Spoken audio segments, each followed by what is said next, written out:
جمعا مرحوما والتفرق بعده تفرقا معصوما ولا تدع فينا شقيا ولا محروما. In the name of Allah subhanahu wa ta'ala, the most compassionate, the most merciful, all praise and thanks are due to Him, and peace and blessings be upon His beloved Prophet Muhammad sallallahu alayhi wasallam. He who is guided by the will of Allah, no one can misguide him, and he who is misguided, no one can guide him except Allah subhanahu wa ta'ala. Alhamdulillah, we do bear witness that there is no God but Allah, and Muhammad is His messenger. Assalamu alaikum wa rahmatullahi wa barakatuh. Today is part 2 of the review of chapter al-Baqarah. After 3 years of, and I'm doing my best to pick and choose the most important thing I said the last 3 years. تقريبا, an average every 10 sessions will be in one session now. The most important things of let's say the number of 10 sessions. Now, today we will be reviewing what we said about some of the introduction of chapter al-Baqarah. Last time we highlighted, Allahumma salli ala Sayyidina Muhammad, the history of writing the Mus'haf. And we answered the question, did Muhammad sallallahu alaihi wasallam give a full tafsir for Quran or not? And we spoke about the virtue of reciting the Quran. And we spoke about the most important topics of what we know as ulum al-Quran, the sciences of the Quran. And we spoke about Rasm al-Mus'haf al-Uthmani, how it was written, and we have a quick idea about the qira'at last time. Now today, and we spoke about isti'adha and basmala and al-Fatiha, all together. Today, a quick introduction, just a review for what we said about Surah al-Baqarah from what we have highlighted. That general introduction, the number of the chapters of the Quran, 114. 114, about 6,348 verses. More or less about 94,000 words. They were sent as a revelation on the span of 23 years. Now, Surah al-Baqarah, it is the longest chapter in the Quran. أطول سورة في القرآن. And it contains the highest level of Islamic teachings or legislations. تشريع أعلى نسبة تشريع في القرآن. تشريعات, it's in chapter al-Baqarah. We are talking about 52 pages of the Quran, about 2 juz' and half. And it's Madani Quran.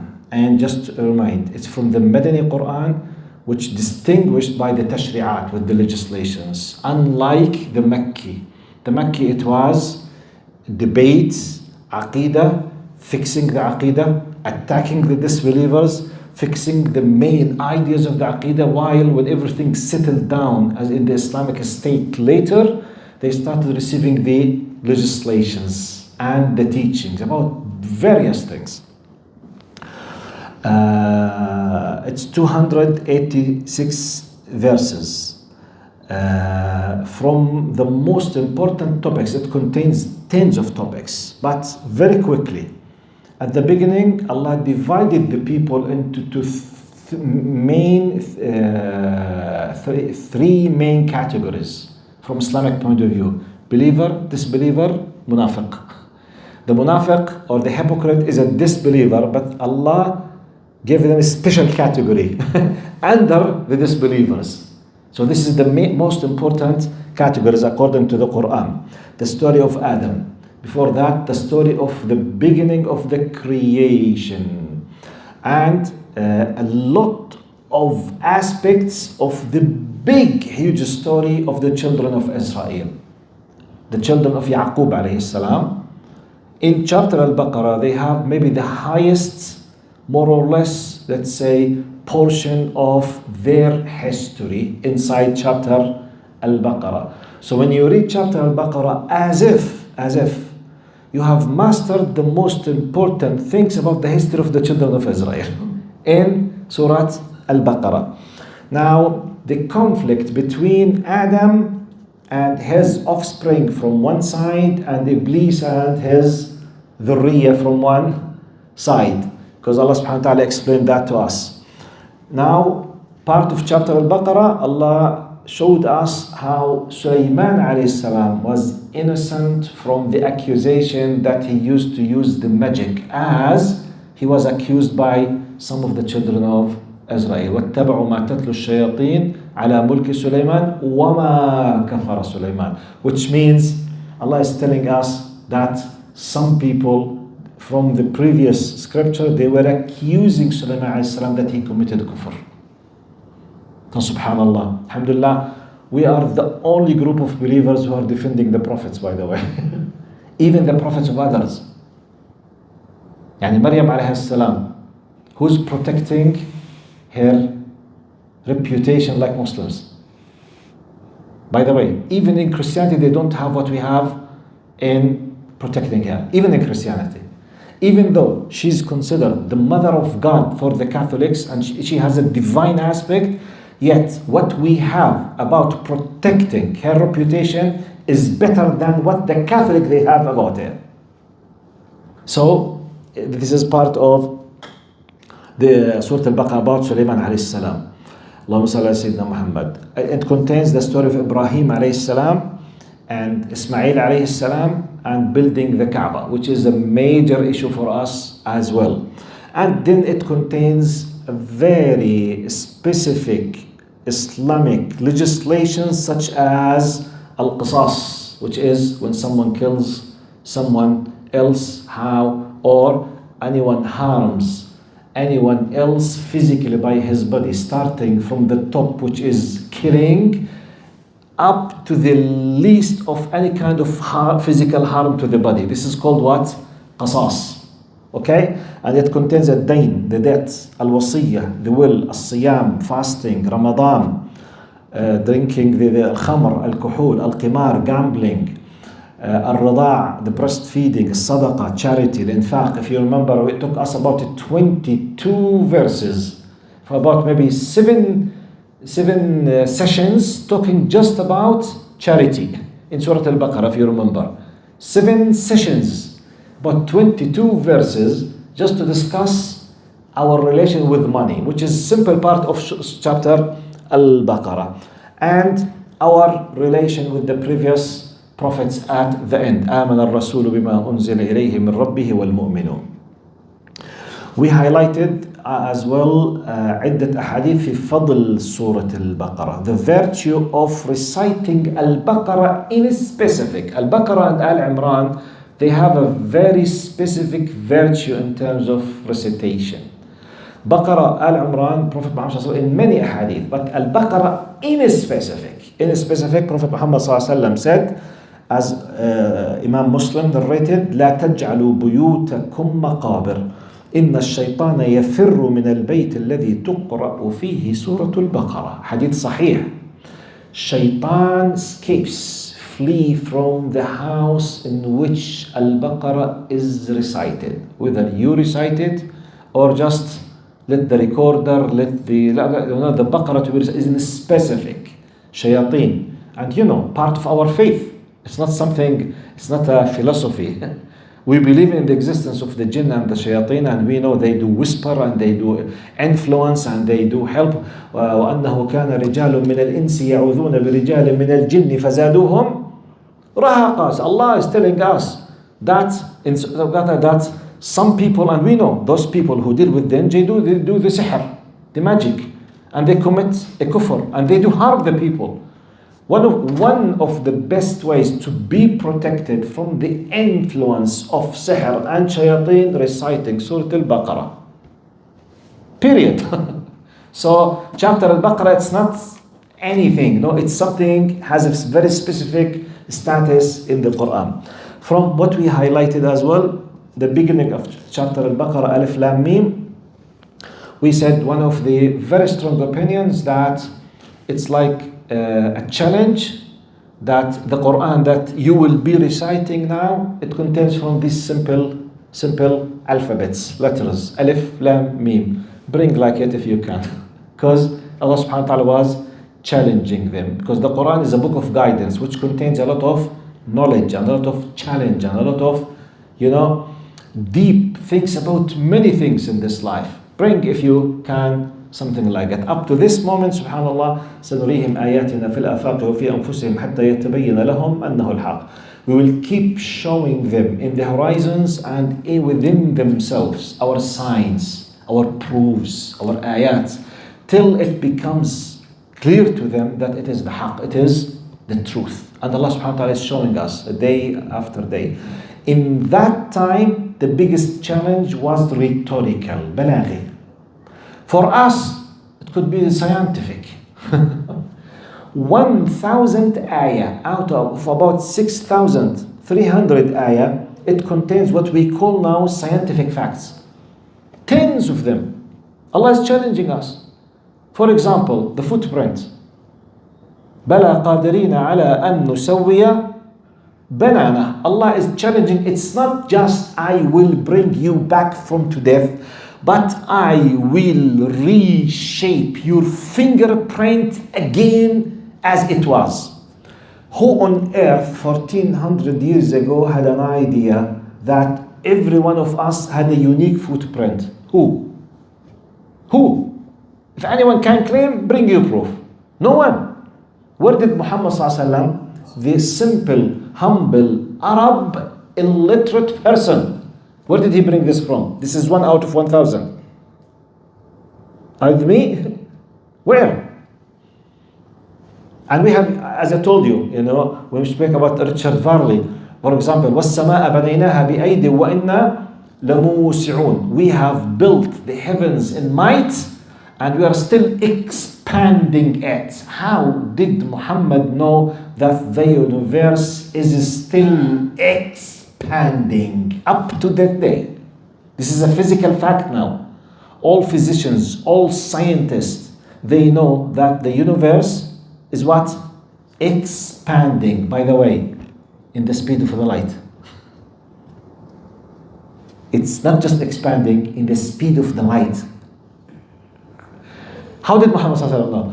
Who knew aslan something has to do with the speed of the expansion aslan? The people, they used to think that the center of the universe is the earth. Now the earth is just a simple thing in the galaxy, okay, with the sun. And our galaxy is one of millions of galaxies. And the universe contains millions of galaxies. And the sun itself, it's nothing. We know that. Where did Muhammad ﷺ knew that? Many examples.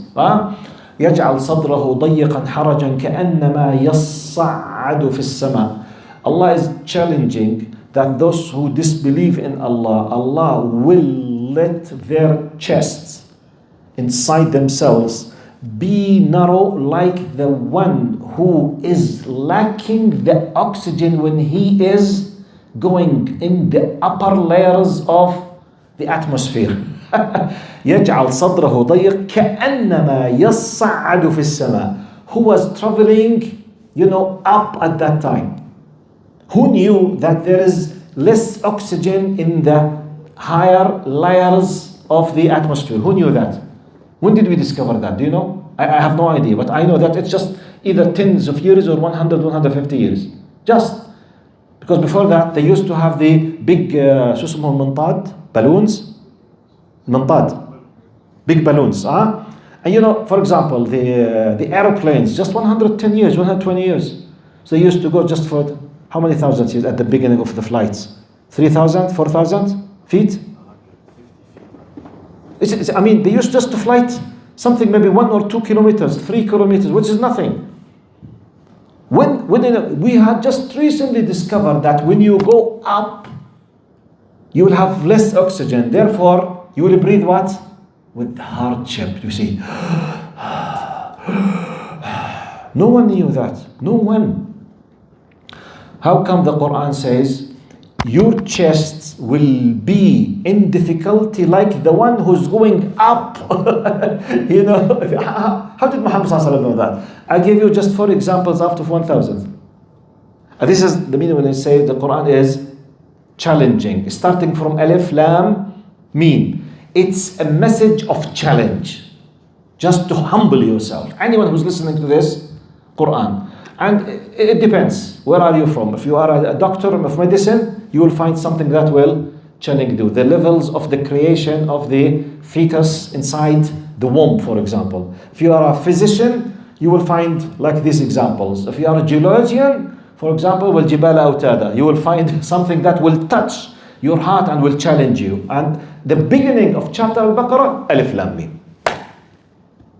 Just to bring your attention that I'm challenging you, I'm your Lord. If you can challenge, تفضل.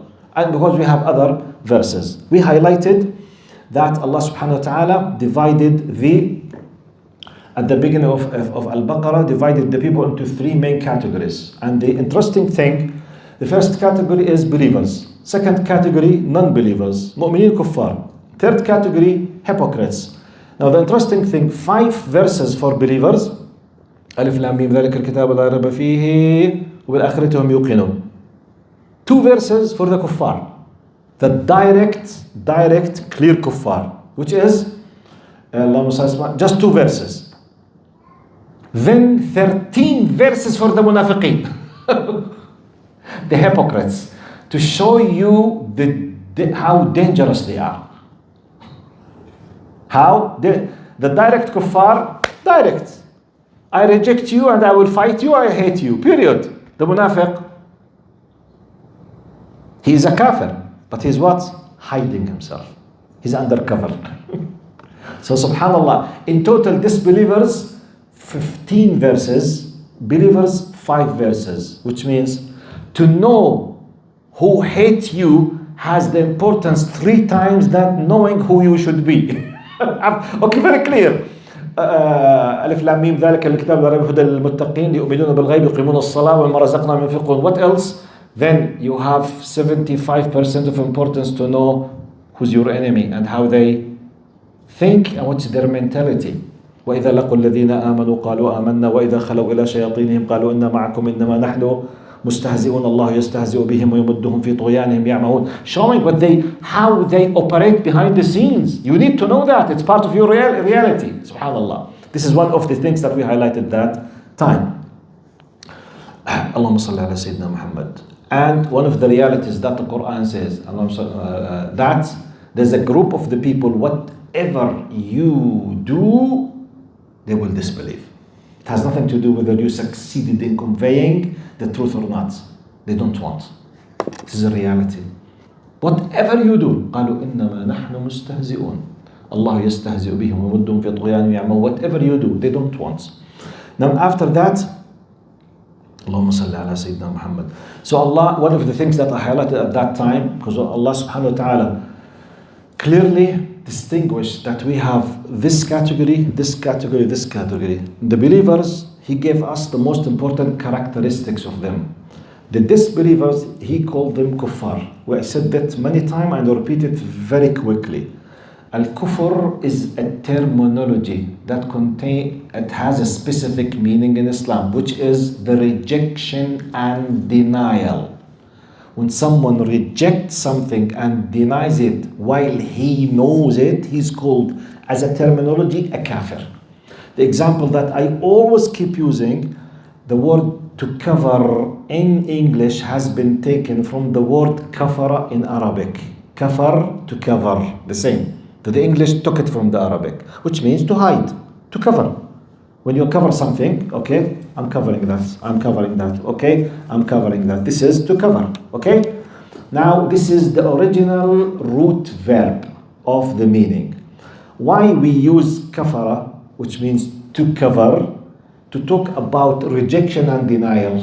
What's the relation? The relation is very simple.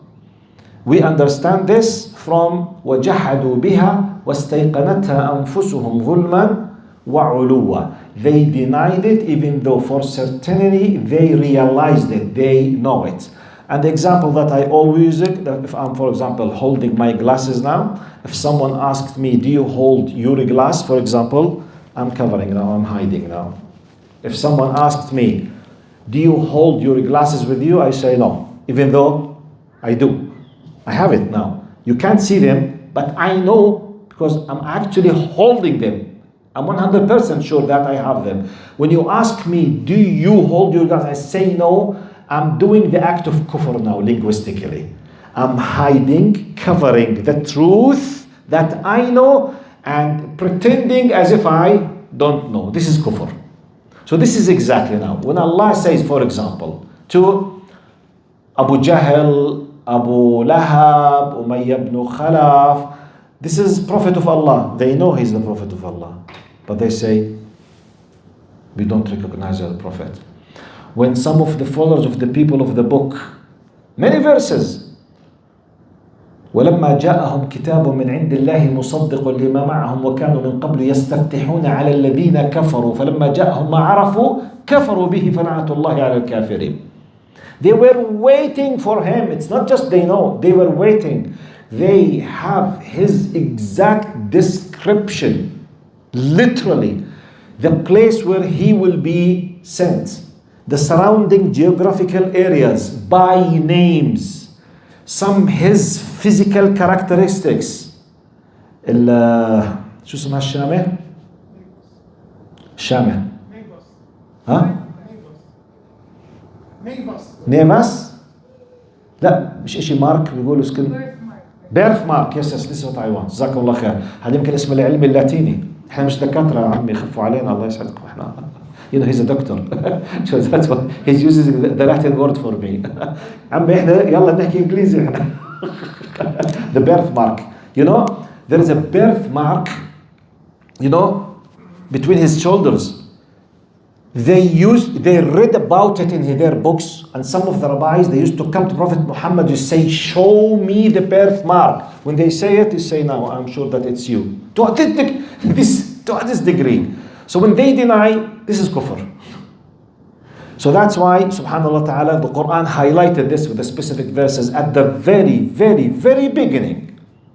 Verse number 6, number 7. At the very beginning, you open it, you are either a believer or a disbeliever. Unless if you, a disbeliever, identify as a believer, this is another case. If you want to identify, it's up to you. You know, we are living in the West now. You can identify as it depends. We don't play this game with Allah. Because I can identify, I can claim, but here you can't hide. This is exposed to Allah. What is the reality? That's why it's very important. Anyway, now, then Allah subhanahu wa ta'ala highlighted the importance, from the things that Allah highlighted, the importance of the prayer. وَيُقِيمُونَ الصَّلَاةَ وَبِالْآخِرَةِ هُمْ يُوقِنُونَ. We highlighted this when we speak about the believers, from the most important thing, that يؤمنون بالآخرة and يقيمون الصلاة and يدو the صدقة. We said the prayer has something very special. That's why from the very beginning Allah emphasized this. يقيمون, they established the prayer, and we highlighted this maybe in 2 full sessions about the importance of prayer, why Allah distinguished the salah to a degree that He uplifted Muhammad to the 7th heaven. 23 years of revelation, he received everything Islam except the prayer, just to show you how important it is. And by the way, prayer has something unique in Islam, or other pillars of Islam. It could not be applicable on you all of your life. Is it possible to live a full life without fasting? Is it possible? I'm asking. Yes. I have some kind of disease, illness, I can't fast. It's simple. Right. Is it possible to live all of your life without paying the zakah? Yes. Is it possible to live all of your life without doing the hajj? Yes. There's no safety in the time, there's no money, no health, no wealth. Yes. So, is it possible to live all of your life without salah? Impossible. Impossible. Unless if you are a non-Muslim. How come? No way. If you are conscious with you have to pray. You can't stand, sit. You can't sit, lay. You can't move your body, your eyes. You can't move your eyes, your heart. When you lose completely the conscience, you will be forgiven. Subhanallah. So the prayer is not something easy. So therefore it's a message for the parents. When they think, for example, Habibi, take care of your son, your daughter, bring him to the masjid, ya Sheikh, still he's young. Naam. He's what? He's young. When he becomes elder and he takes a decision for himself, حسبي الله ونعم الوكيل. طب, why not to apply this rule with him about math sessions at school? Don't teach him math. Let him take a decision whether he would love to educate himself with math when he grow up. Who accepts this? Who? Have you ever found one person thinking this way? I will not teach him math or science now. It's up to him, not even English. Let him just play. When he becomes 12, 14, 16, let him decide if he would like to have math classes. Who accepts this? No one. No one. And he will fight for it, subhanAllah. When it comes to Allah, the same thing apply to the brothers and sisters, especially the mothers, la hawla la quwwata illa billah, when it comes to the hijab. I will not force her on hijab. Let her decide when she's become, for example, 12 or 13 or 14. Are you crazy? Are you crazy? It's completely against the logic. Why in everything else we do? The prayer is something very important. That's what Allah subhanahu wa ta'ala highlighted. وَالْآخِرَةِ هُمْ يُوقِنُونَ. And we highlight something very important. When you go through hundreds of verses, we will say, يُؤْمِنُونَ بِاللَّهِ وَالْيَوْمِ الْآخِرِ اللَّهِ وَالْيَوْمِ الْآخِرِ اللَّهِ وَالْيَوْمِ الْآخِرِ. Allah emphasized from the very beginning, وَبِالْآخِرَةِ هُمْ يُوقِنُونَ. One of the most important things, Allah finished talking about the believers, that they have certainty in the hereafter. Even though the pillars of faith, they are more than Allah and Al-Akhir. We have the angels, the prophets, the messengers, yet the most two things that they were mentioned all dearly the time together, يُؤْمِنُ بِاللَّهِ وَالْيَوْمِ الْآخِرِ. Because these two pillars are the most important basic things. Nani, if believing in the hereafter does not exist or we know nothing about it, everything in our faith will collapse. Because our existence here in this dunya, by the way, just for the sake of argument, in case we have no idea about the angels, what big difference will happen to us, do you think? Compared with if you would know nothing about the akhirah. Simply, we will believe that Allah is doing everything directly without any creation such as angels. And khalas, that's it, finished. But if there is no akhirah, and we are witnessing all kind of ups and downs and strange things happening in this dunya, and we have no idea about another life, how can we believe that Allah is just? How?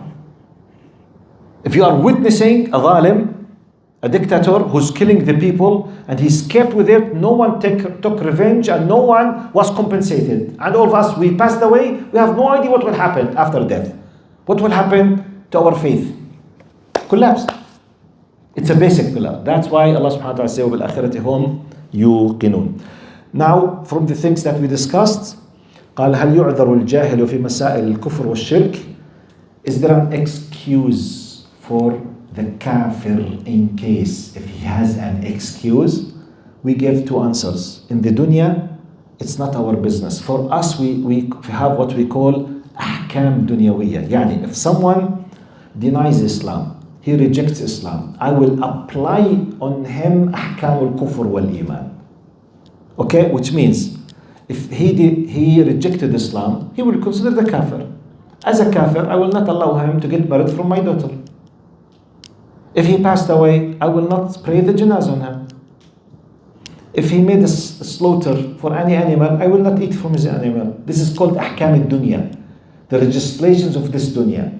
But what about the akhirah? Is he going to the hellfire? I don't know. It depends. If he's a true ignorant, in the akhirah, we have some true, genuine ahadith that those ignorants who were committing kufr out of ignorance, Allah will test them in the hereafter, a new test. If they are ignorant. But be careful, if superficially, I don't know who's ignorant or not. Do you think, for example, someone who's working in a very, very high rank of security forces in some of the most powerful countries on earth, he's ignorant in accessing the knowledge about the truth or the good or the bad or something? He's accessing the tiny details of everything we do in our life. But in case, if he's ignorant or received a very, let's say, corrupted information about Islam, he will be tested. And it's, by the way, many of us maybe we did not hear, in the day of judgment, those who passed away and they were classified non-believers because of ignorance, their test according to Hadith Sahih will be, they will say, but our Lord, we did not know. And it's true, they did not know. They will be tested in the day of judgment. By what? They will be asked, okay, if you believe in me as your Lord, Allah will be addressing them through the angels directly, Allah knows, okay. They will have a hellfire in front of them. They say, throw yourself to the hellfire if you believe in me. You are witnessing the akhirah now. You are in the akhirah. Okay, throw yourself if you believe. Anyone who threw himself, he will go to the Jannah. Which means he accepted and he submitted himself to Allah. Anyone who refuses, he will continue to be a kafir to Jahannam. It's a big test. So no one will be scared from the test. We are tested now. By the way, your aqidah is tested 24/7 now. You are tested not to lie. You can lie. You are tested not to cheat. You can cheat.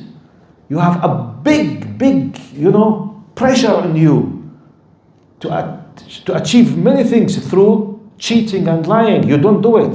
Do you think this is something easy? Why you do it? For the sake of Allah. Not because of the law. Because Allah commanded you this is haram. As a Muslim speaking.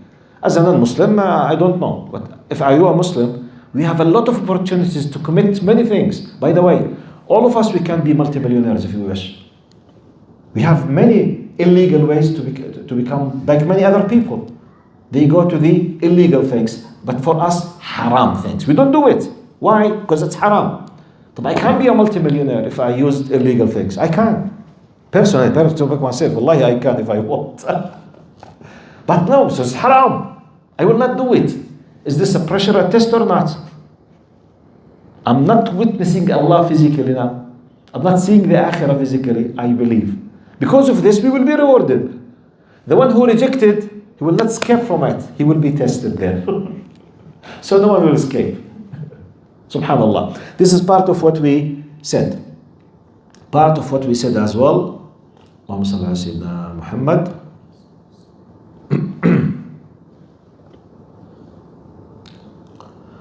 Allahumma salli ala Sayyidina Muhammad. Yes. Allah subhanahu wa ta'ala. Then we came to the munafiqeen. The Quran, the wisdom of Allah subhanahu wa ta'ala in the Quran, that Allah did not, look how great Islam is. Allah did not specify any hypocrite by his name. But Allah gave what? Descriptions for the munafiqeen. Give you.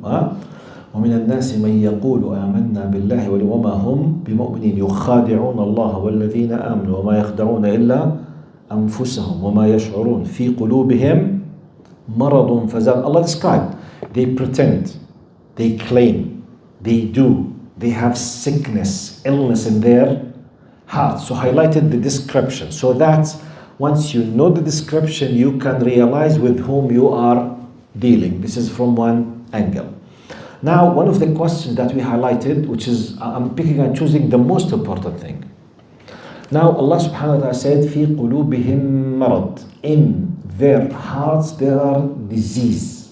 They have a disease, marad. So someone will say, okay, but they should be excused because they were created with the illness or with disease in their hearts. Said, no, they will not be excused. Because, do the following analogy. All of us, we are exposed to many heart diseases, such as envy, hasad. Do we face it or not, all of us? Are we excused to envy? No, you have to fight this feeling. That's why Allah gives us al-aql and al-shara'. Okay, sometimes you have this kind, anyone who made you angry for whatever reason, if you have the power, an idea of taking revenge could come to your mind, and you can't take revenge. Why you control yourself? Because Allah prohibited that. By nature, men would like to look at beautiful men in the streets, women in the streets. True or false? Do you have the desire? Yes. Do you have the power and urge? Yes. But what do? You control it. You fight it. If anyone has a disease in his heart, خلاص, let him, he has a marad of nifaq and that's it. No. You have to fight it. Sisters, by nature, don't they like to show their beauty without hijab? Yes or no? Definitely. طيب, for the sake of Allah, they cover. So they are fighting something very powerful within themselves. The same thing. So when they say في قلوبهم مرض, okay, there is a disease. It's part of their bala. For whatever reason. Fight it. Be careful. So you will not be excused as any other diseases such as envy or revenge or hatred or. Allahumma salli ala Sayyidina Muhammad. From the things that I highlighted in some of the sessions at that time, Allahumma salli ala Sayyidina Muhammad. When we came to those, because Allah subhanahu wa ta'ala, when He said, Ya ayyuhan nas u'budu rabbakum alladhi khalaqakum walladhina min qablikum la'allakum تتقون الذي جعل لكم الأرض فراشا والسماء بناء وأنزل من السماء ماء فأخرج به. You know, this ayat Allah subhanahu wa ta'ala was telling the people, humble yourself and believe in the akhirah and believe in what I'm asking you, because they were rejecting. One of the examples that I highlighted that time, and I will remind you today with, which because it's very important, the example of Sheikh Ali Tantawi from his book General Introduction to Islam. I mentioned this book many times and I urge you to read this book, please. You have it free PDF on the internet. General Introduction to Islam by Ali Tantawi. Originally it's in Arabic. تعريف عام بدين الإسلام, the Sheikh Ali Tantawi rahimahullah. This is Tantawi of Syria, not Tantawi of Egypt. He passed away about maybe 30 years ago, rahimahullah. In his book, chapter 4, it's translated to English, very good translation. He mentioned the attitude of the humans from believing in the al-akhirah. I mentioned this in the context of the second or third or fourth page in the chapter alBaqarah, Ya ayyuhan nas u'budu rabbakum alladhi khalaqakum, believing on the akhirah. So Ali Tantawi mentioned this example that the people's attitude towards al-akhirah like a group of fishermen. They were living in an isolated island in the Pacific Ocean. Then at a certain time, the United States of America, they decided to do an atomic bomb test in this island, which means the island will be blown and it will disappear. خلاص, Americans, they decided to do it in this island. Few hundreds of fishermen, just very limited number. So now they had no choice to stay in the island. However, Americans, they gave them the opportunity to choose any country of their choice. They have no choice to stay. They will leave. They will force them to leave, or they will blow the island with the atomic bomb. So you will be killed. You have to leave. You have no choice. Then he said they gave them the warning. United States of America military forces send the warning. They say, for example, in 6 months, you have to leave. However, in this 6 months, just tell us where would you like to go. We will take you with your personal belongings and we will give you a check and we will secure for you transportation. But you have no choice to stay. He said the people in the island, they were classified into 3 categories regarding the American warning. First group, they said, Ya ammi, di America بقى, which means they are the Americans. They will blow up. They will explode the island. So let me respect myself and find a country immediately, do quick research, find a suitable place and leave the country and خلاص, shut up your mouth and go. First group of people. Second group, they said, we know that Americans will blow up the island, but still we have 6 months. So why to rush? Only 6 months, we can do a lot of things. Let's enjoy 5 months, 20 days. And we have just small belongings. The last 10 days, we will just, hello Americans, I will leave now. Then they will take me, خلاص. Why? To busy my mind. Second group. Third group, they said, Ya Ammi, who told you that there are Americans Aslan? No, it's a big lie. There's no Americans on the earth Aslan. It's just a big lie from the chief of the tribe of the island. He's trying just to scare us to take our land. He said the first group of fishermen, they are like the believers. It's like, it's an example. Like the believers. They received the revelation. They knew that they will leave this place definitely. So they prepared themselves and they say we are ready. Second, the group like disobedient believers. Now they knew this will happen, they kept postponing. And still we have time. Like the sister that you tell her, sister, you have to wear the hijab. You became an adult now, say, Inshallah, I will wear it when I finish the high school. I'm not against hijab, Sheikh, but inshallah in the high school. Then, hello, sister, you are first year in the university. First year still, we are in the beginning, I'm struggling, I don't have this kind of, I need to concentrate. Inshallah, by the 4th year, I will wear the hijab. Hello, sister, you are married since 5 years now and you have 2 kids. When you will wear hijab? Inshallah, when my first son goes to the kindergarten, inshallah, I will wear the hijab. Hello, sister, your 5th son has got married 5 years ago and you became a grandmother. When you wear the hijab, inshallah, when my grandson will go to the university, inshallah, I wear the hijab. Then she's in the gharghara now. She's 86, okay, facing death. Hajjah, hello, when you wear the hijab. She's khalas, leaving. This is, now she's not a kafira, she's not rejecting the hukum, but kept what? Postponing. Who told you that you will have the time to do it? Yeah, second category is the most dangerous one, by the way. Because they said, you have 6 months. I left everything, but we are, let's say, 1,000 fishermen. In theory, just to take the example in a very simple way. You've been given 180 days. You ignored 170 days, and the last 10 days you discovered that you have a lot of belongings, you can't take them. Or you started calling the American military, okay, I will leave. They say, sorry, everything is fully booked.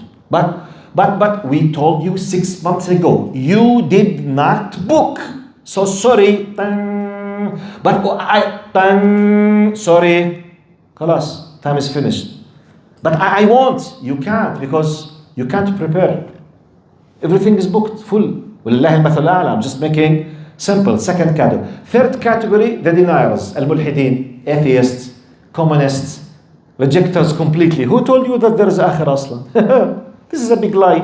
Who told you there is Allah?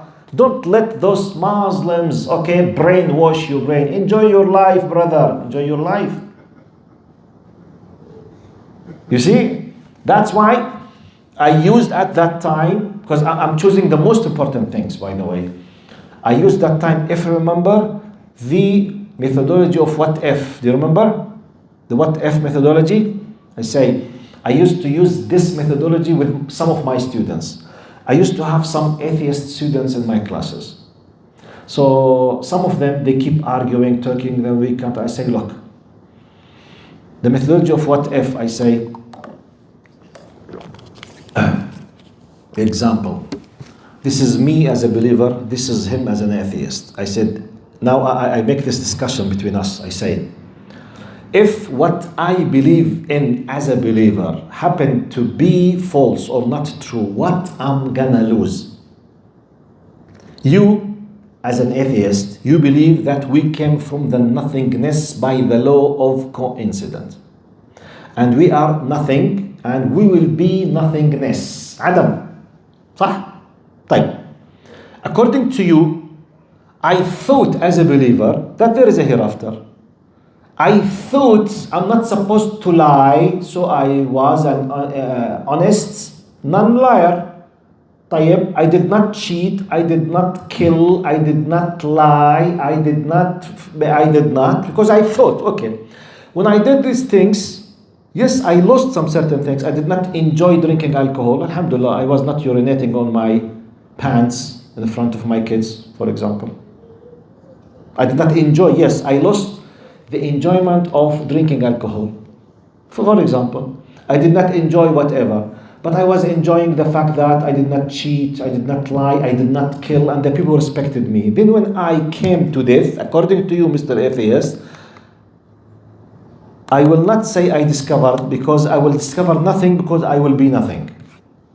So what I'm gonna lose? According to him, what I'm gonna lose? Nothing, because I will be nothing. I will be nothing. So there is no feelings, no memory, no existence, no body, no heart, no soul, because I'm nothing. So I'm losing nothing, because I will be nothing. Type. What if, Mr. Atheist, what I claim happened to be true? 50-50 between you and me. You claim that there is no God, no hereafter, no accountability, no day of judgment, no.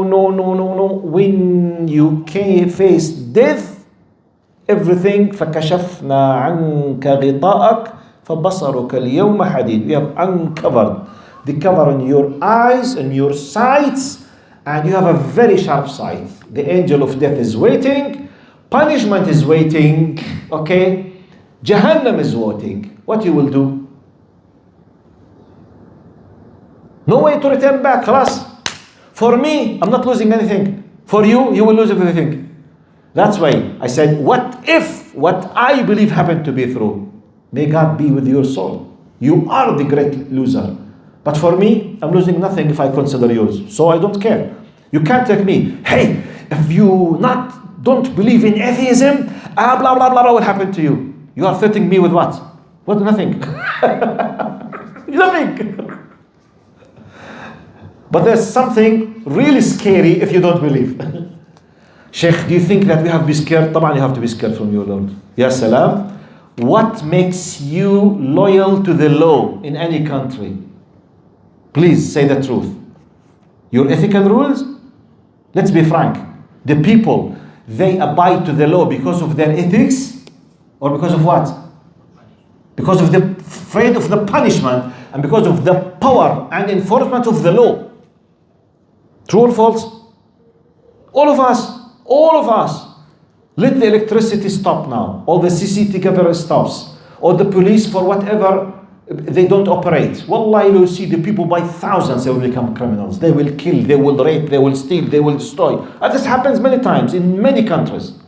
When earthquakes or volcanoes or something happen, thousands of the people, they go and they steal and they commit crimes because they know there's no accountability. This is the nature of the human being.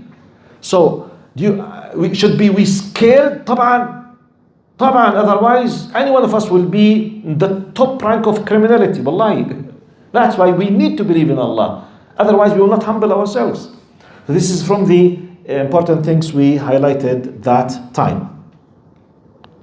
طيب, Allah subhanahu wa ta'ala. Then we started with the story of Adam. In the story of Adam, we realized from that the angels and Iblis, they were created before Adam, but by default, because they were there when he was created. We knew about the rejection of Iblis because of the arrogance. Now we have a question. Why Iblis was among the angels at that time? We have no answer. How can we know? We don't know. We don't know. Because the big question. إلا إبليس كان من الجن ففسق عن أمر ربه. Allah subhanahu wa ta'ala commanded the angels and Iblis was among them. But why Iblis? We have many narrations, but none of them is a true, genuine, sahih. Okay? We don't know for sure. We have no idea. خلاص. Simply Allah told us that He decided to command. This is part of, by the way, to the best of our knowledge from the superficial text altogether, all the creation that we know, they were created before us. all of them. يعني angels before us, jinn before us, animals before us, the sea creature before us, all of them before us. It seems Adam alayhi salam and we, the offspring, we are the last phase of the creation. Subhanallah. But for how long? We have no idea. And by the way, this is another thing. The secular atheists' mentality of a certain part of the world, they want to convince the people with the Darwinism. And we used to be apes and monkeys and we were people of the caves. This is completely false. Because Adam alayhi salam, according to the Quran, وَعَلَّمَ آدَمَ الْأَسْمَاءَ كُلَّهَا. He taught Adam the names of the things. You know the names? This is the origin of the knowledge. To a degree, the angels themselves, when Allah subhanahu wa ta'ala let the objects appear among them. What's this? They did not know. Adam, he knew. So when Adam came to earth, okay, he did not have the high technology that we have, but he has an amazing knowledge. Be careful. They were not people of caves, as they say us, with a lot of hair and having this kind of speed, like this. This is just in the movies. Wallahi. This is a big lie. You should not believe in it. They were not.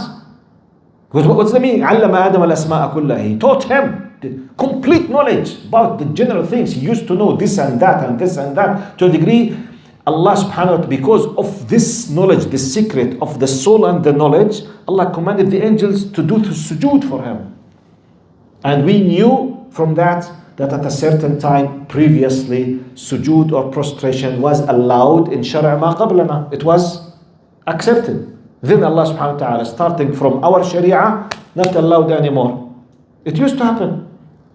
In chapter Yusuf, وَرَفَعَ أَبَوَيْهِ عَلَى الْعَرْشِ وَخَرُّوا لَهُ سُجَّدًا. It was permissible, شرع ما قبلنا, from Adam to Yusuf alayhi salam, that's a sign of respect to do sujood between the human beings. Now, it's not allowed anymore. It's completely haram. It's a sign of kufr now.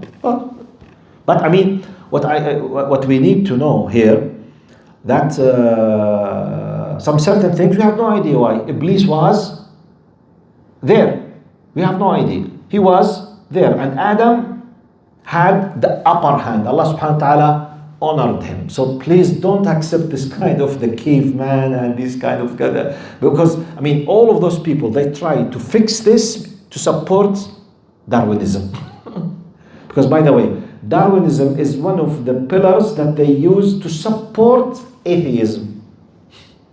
Because they are not able to find an explanation for our existence. So in chapter alBaqarah, it's clearly وَإِذْ قَالَ رَبُّكَ لِلْمَلَائِكَةِ إِنِّي جَاعِلٌ فِي الْأَرْضِ خَلِيفَةً. Successive authority. I will be sending them down. We highlight this in many sessions. Allah subhanahu wa ta'ala, Allahumma salli ala Sayyidina Muhammad. Then one of the things that we highlighted, and by the way, from the things that I highlighted as well, that very, we have moderate secular people, we have a tough secular liberal people.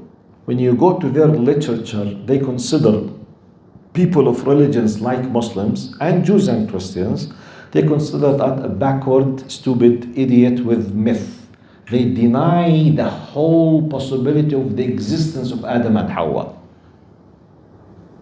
Because they believe in Darwinism, that we came from a single cell, and this cell became a fish or a whale, this became whatever, or something crawling, then we have the gorillas and this kind of the whole idea.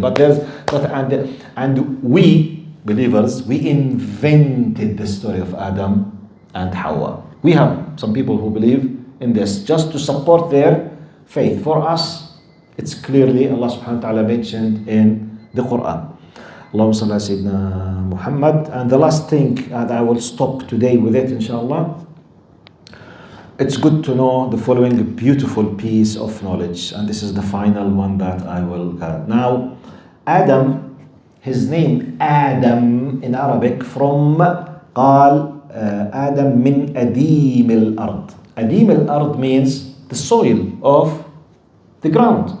So Allah subhanahu wa ta'ala, when He created Adam, He took from the ground, you see, then He created a mud, then He created the soul. While Hawa, she was created from Adam. Hawa was not created directly from earth. She was created from a piece of Adam. Adam himself from the soil. Hawa from a living creature. Subhanallah. The word Hawa قال لأنها خلقت من حي. The word Hawa from حي, which means she was called in Arabic Hawa. She was created from a living creature. That's subhanallah the difference between male and female. وأنه خلق الذكر والأنثى. In Islam, it's clear cut that we have differences between males and females. The male is created from the ground and the soil. The female was created from a living being. That's why you will see how, for example, men, they tend more to be more harsh, more tough, more hard, more strong, more rigid because of their nature. While females, they tend to be more soft, more lenient, okay, more flexible because they came from a living human being, while men came from the other. So they do share a lot of things, but they have different things depending on the role. One of the beautiful things in Islam that Allah subhanahu wa ta'ala created Adam and Eve to complete each other, not to compete and fight. While, for example, now we live in a world, especially when we speak about tough feminism, tough liberalism, tough secularism altogether, they always convince females that you are in a continuous struggle with the man. No, in Islam there is no struggle between a man and a woman. They complete each other. They don't compete, they complete. And from the beautiful things, that maybe just to finish with it, inshallah. We have, I think, 14 minutes left. In 2 minutes I will finish, then you can, inshallah, prepare your wudu. Every time I remember the story of Adam alayhi salam and Ummuna Hawa alayhi salam, I remember the story of the original sin. Original sin. Because it's believed in other scriptures that the original sin that was made by Eve alayhi salam. Because according to the Torah, which is the first chapter of the book of Genesis, the first chapter of the Old Testament of the Bible. Now Satan, in a shape of a snake, convinced the woman to eat from the tree. She ate from the tree. She found the tree nice, delicious. Then she convinced her man to eat. Then he ate. Then they sinned. They committed a sin. Then Allah subhanahu wa ta'ala, according to the book of Genesis, in the Old Testament, punished the woman. Punished who? The woman. Part of the punishment for the woman, He decreed upon her that she will keep suffering in her labor. When she gives birth, the pain of her labor is like a divine punishment for the females to the day of judgment for the original sin. Do you know this? Look what happened in the Quran to compare. Allah subhanahu wa ta'ala said, فَوَسْوَسَ لَهُمَا الشَّيْطَانِ فَأَكَلَا مِنْهَا, which means Allah subhanahu wa ta'ala He made it the justice now. It was not the fault of Hawa. No. Both of them, they listened to the whispering of Iblis. He managed to convince both of them at once. And both of them accepted the whispering, and both of them they sinned. Subhanallah. The whole idea of the original sin attributed to the female was completely cancelled in 2 verses. And the beautiful things, my thinking now, when Allah decreed, or Allah subhanahu wa ta'ala gave the final decision, He said, وَعَصَى آدَمُ رَبَّهُ فَغَوَى. Adam has disobeyed and he went astray. Then Allah excluded Eve from the whole story. But they both listen to both, as if the Quran is telling you, you are in charge. You have the qiwama. You are the man. You are the caretaker. Faddal, yalla. Hold the responsibility. This is the justice of Islam. While others, they speak about the reason why we were kicked out from the Jannah is the woman. In Islam, no. Yet they speak that Islam oppresses women. La ilaha illallah. لا إله إلا الله والحمد لله على نعمة الإيمان. أقول قولي هذا واستغفر الله لي ولكم فيا فوز المستغفرين. السلام عليكم. See you next week, inshallah.